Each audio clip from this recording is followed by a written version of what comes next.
Welcome to the Deep Dive. We're the show that digs through the sources so you get the key takeaways fast. Today, we're looking at some really core material. It's Genesis chapter 2, focusing on verses 20 to 25. Yeah, and our mission really is to unpack this, to see if we can find some maybe surprising ideas about relationships, who we are, partnership, things that might even shift how you think about human connection. Let's get into it. Okay, so right off the bat, in verse 20, what jumps out is Adam's situation. I mean, the text says he's just finished naming all the animals. He's sort of cataloging his world. But even with all that connection to creation, the verse hits hard. For Adam, no suitable helper was found. And it's not just, being lonely. It's a very specific kind of gap, a missing piece. It really sets up this sense of anticipation, like something crucial is absent before God acts.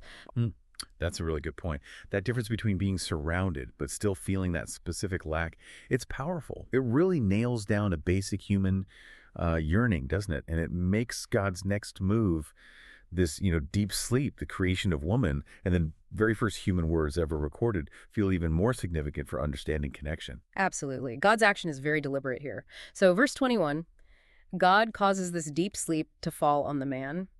And while he's out, basically God takes one of his ribs, or maybe better translated as side, and closes the flesh. Then, verse 22, God builds or fashions a woman from that rib, that side, and brings her to the man.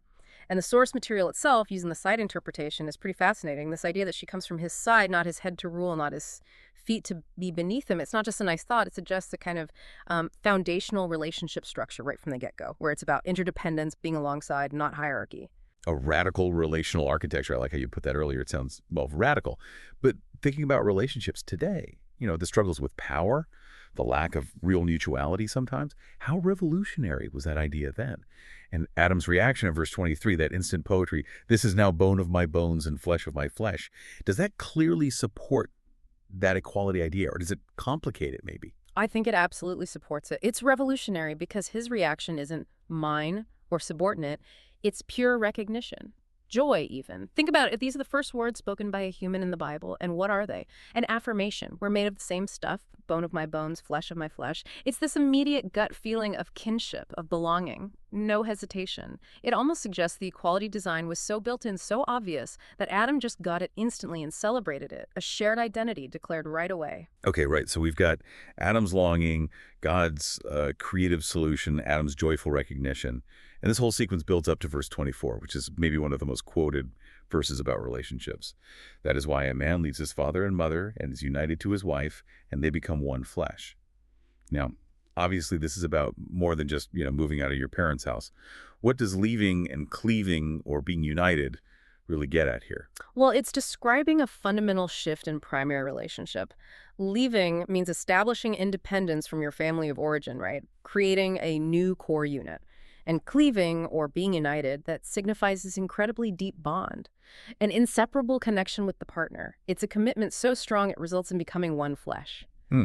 It's not about erasing who you are as individuals. It's more like weaving two lives together into something new, a single unified existence. It's really a blueprint for intimacy built on, radical commitment and a kind of holistic unity, pretty advanced for its time. And all of that, the design, the union, the one flesh idea, leads to maybe the most, startling detail. Verse 25, Adam and his wife were both naked and they felt no shame. Wow. Just think about that for a second. Complete openness, total vulnerability, and zero shame, just acceptance. Before anything went wrong, the picture is one of absolute trust, no fear, no hiding. It feels like a vision of how relationships were meant to function. Safe, honest. It really is profound. That no shame part isn't just about not wearing clothes. It's pointing to something deeper, like the original human operating system for relating. Emotionally, spiritually transparent. Can you imagine a connection where you're so secure, so accepted that you don't even think about hiding parts of yourself or defending yourself or putting on a performance? It's this ancient sketch of authentic belonging that, frankly, a lot of modern psychology and spirituality are still reaching for. It suggests our default, as designed, was just unburdened authenticity. That's a really powerful way to think about an original human operating system. Wow. So bringing it forward, what does this ancient picture mean for us? This idea of authenticity being the default. No need to hide because acceptance is total. That resonates deeply, doesn't it? We all kind of long for that. This passage seems to set a tone not just for marriage, but maybe for all human relationships. calling us towards equality, partnership, and that kind of connection where you're truly known. Absolutely. That absence of shame in their nakedness, it's such a key takeaway.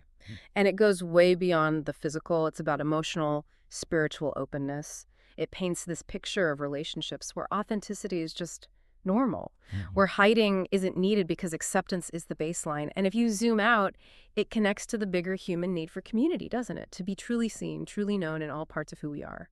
What an incredible journey just through those few verses, Genesis 2:20-25. It really does lay out this amazing original design for connection, for partnership, and yeah, that stunning freedom from shame. Exactly. And the implications, they really do go beyond just one-on-one relationships. It touches on our whole experience of community, of being known, being accepted, which leads to a thought maybe for you, the listener, to wrestle with a bit. If that original design involved no shame, total acceptance, what steps, maybe even small ones, could you take today to cultivate more of that kind of vulnerability and trust in your own connections? Where might just a bit more genuine openness start to heal or maybe deepen the relationships that really matter to you? That is definitely something powerful to mull over. We really hope this deep dive gave you some fresh perspective to consider as you think about these foundational texts and how they still speak to us today. Keep exploring.